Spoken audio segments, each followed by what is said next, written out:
ચાલો મિત્રો આજે કમ્પ્લીટ ધ સેન્ટેન્સ માં રૂલ નંબર 4 આપણે શીખીશું એક્સપ્રેસિંગ કન્ડિશન મિત્રો। આજે એક્સપ્રેસિંગ કન્ડિશન એટલે શું?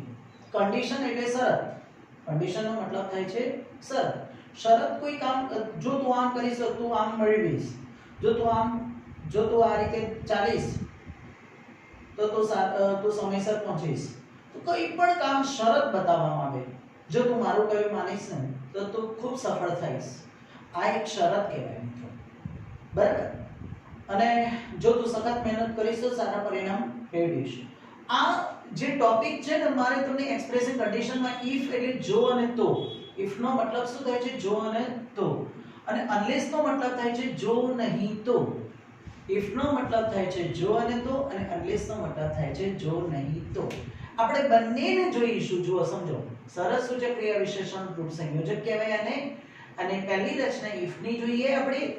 અડધું તમને વાક્ય કમ્પ્લીટ ધ સેન્ટેન્સ માં અડધું આપ્યું હશે, અડધું તમારી જાતે બનાવવાનું। એટલે તમે જ્યારે બનાવો ને મિત્રો, ત્યારે પાછળનું વાક્ય છે ને એ મોસ્ટ ઓફ બધું ભવિષ્યમાં જ આવે। જોજો, તમને અડધું આપેલું છે અહીંયા સુધી, તમારે બીજું તમારે અહીંયા સાથે બનાવી દેજો। ઇફ સબ્જેક્ટ વર્બ અને ઓબ્જેક્ટ, તો તમારે એનો જવાબ પાછળ શું હશે? સબ્જેક્ટ પાછું લેવાનું।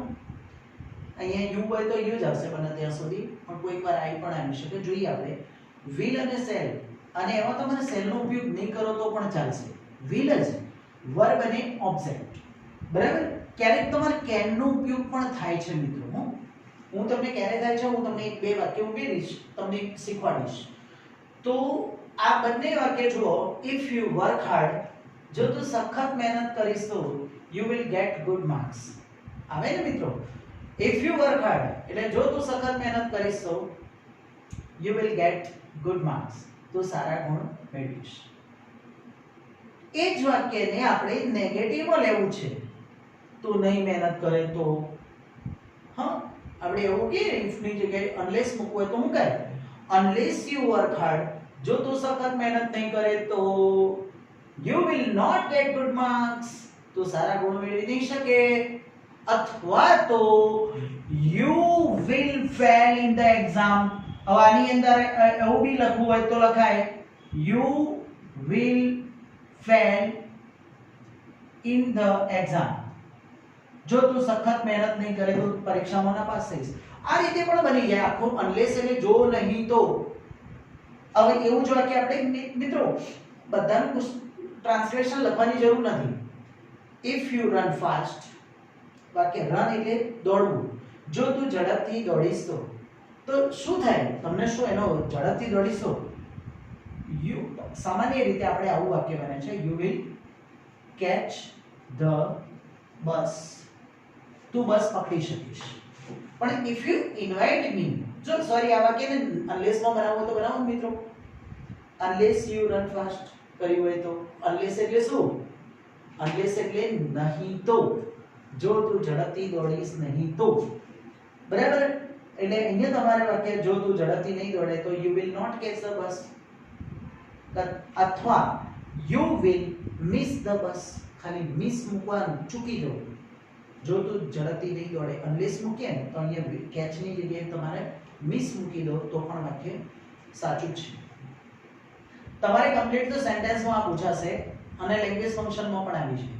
ઇફ યુ ઇન્વાઇટ મી, જો તમે મને આમંત્રણ આપશો તો મી, અહીંયા જો ઇન્વાઇટ પછી મી આપ્યું તો મી હોય તો અહીંયા કર્તા તરીકે આઈ લેવું પડશે, યુ નહીં આવે, બરાબર। જો તમે મને આમંત્રણ આપો તો I will attend your birthday party, હું તમારી બર્થડે પાર્ટીમાં હાજરી આપીશ।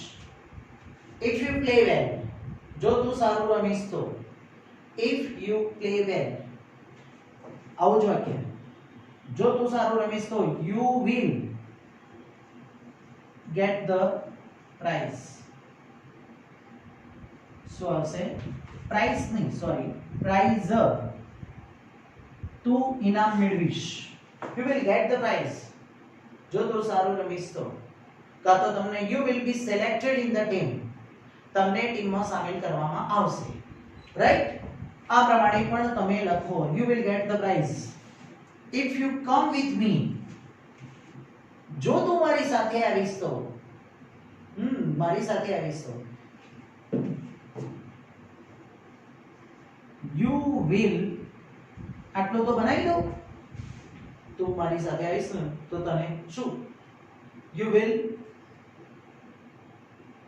શું, you will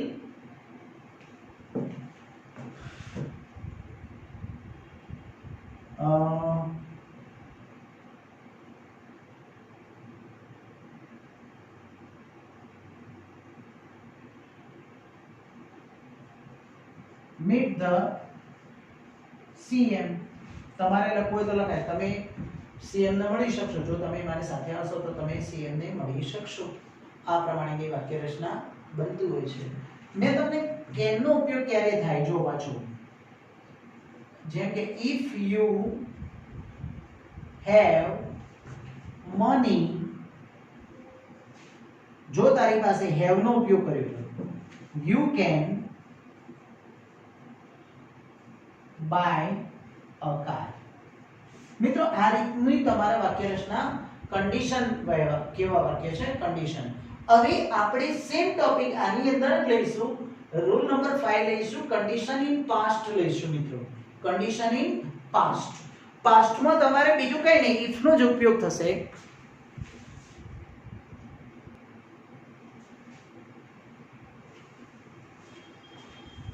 welcome back to the point friends.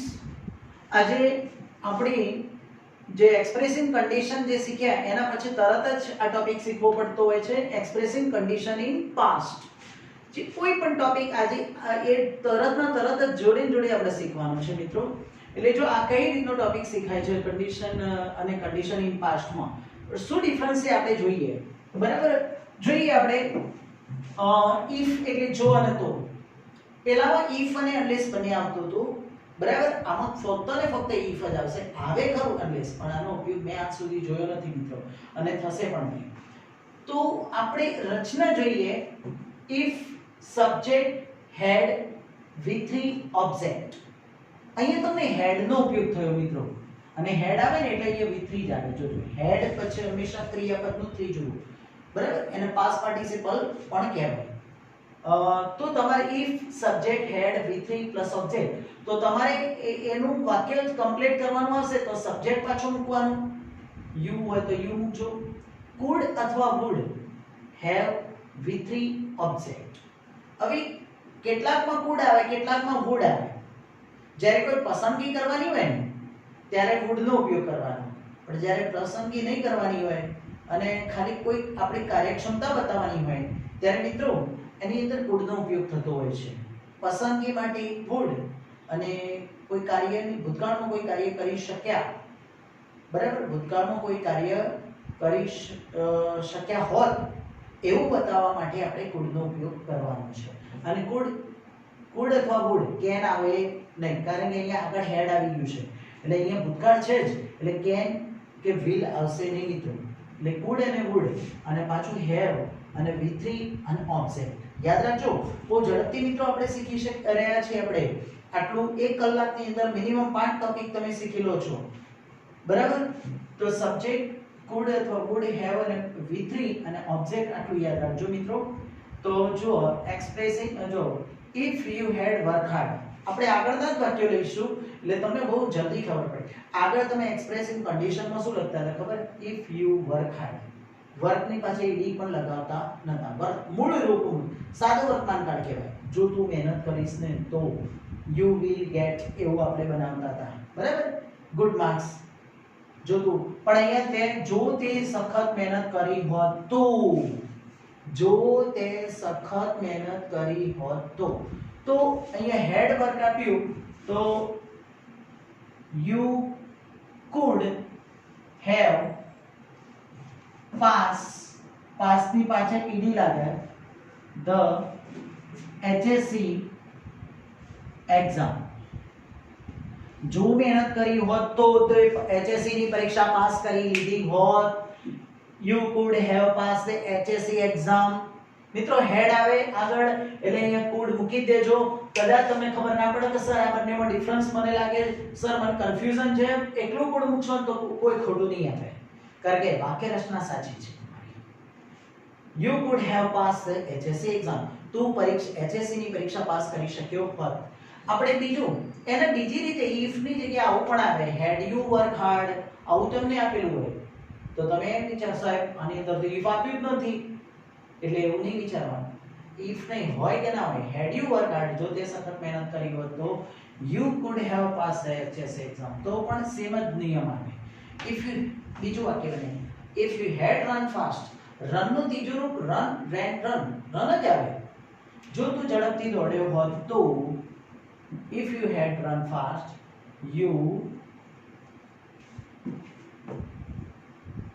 could have caught the bus, તું બસ પકડી શક્યો હોત. અથવા you could have won the race, બંને મુકાય નહીં, જો તું ઝડપથી દોડ્યો હોત તો તું બસ પકડી શક્યો હોત. if you had played well, જો તું સારું રમ્યો હોત તો આગળના વાક્યમાં તમે શું લખ્યું, અહીંયા played had ના આવત તો you if you play well you will get the prize એવું લખ્યું હતું. તો અહીંયા તમારે you would have got the prize, તું ઇનામ મેળવી શક્યો હોત. if you had invited me, જો તે મને આમંત્રણ આપ્યું હોય તો I મી હતું ને એટલે મિત્રો I લખું છું, જો તે મને આમંત્રણ આપ્યું હોત ને તો હું તારી પાર્ટીમાં આવ્યો હોત. I would have attended your party, मैं તારી પાર્ટીમાં હાજરી આપી શક્યો હોત. if Rohit had played well, જો રોહિત સારું રમ્યો હોત તો રોહિત શર્મા, હા મિત્રો રોહિત શર્મા એટલે આપણે ઇન્ડિયાની મેચની વાત કરીએ, જો રોહિત સારું રમ્યો હોત તો India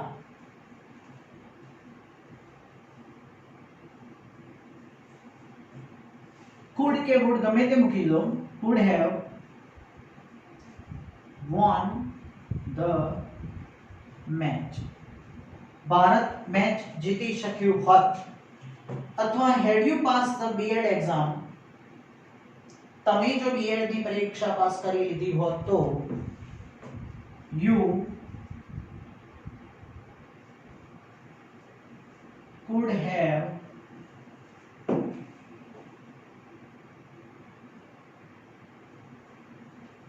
got the job of a teacher, તમે ટીચરની નોકરી મેળવી શક્યા હોત. if the doctor had come in time, જો ડોક્ટર સમયસર આવ્યા હોત તો તે બાળકને બચાવી શક્યા હોત. he could have saved the child, તે બાળકને બચાવી શક્યા હોત. આ પ્રમાણેના વાક્યો તમારે પૂછાતા હોય છે મિત્રો. સૌથી વધારે આર્યા complete the sentence condition in પાસ્ટમાં તમારે આર્યા વાક્ય આ ટાઈપના જ પૂછાશે. બરાબર, આવડી ગયું હશે મિત્રો. બરાબર, આપણે હજુ કન્ટિન્યુ બીજા ટોપિક શીખતા રહીએ.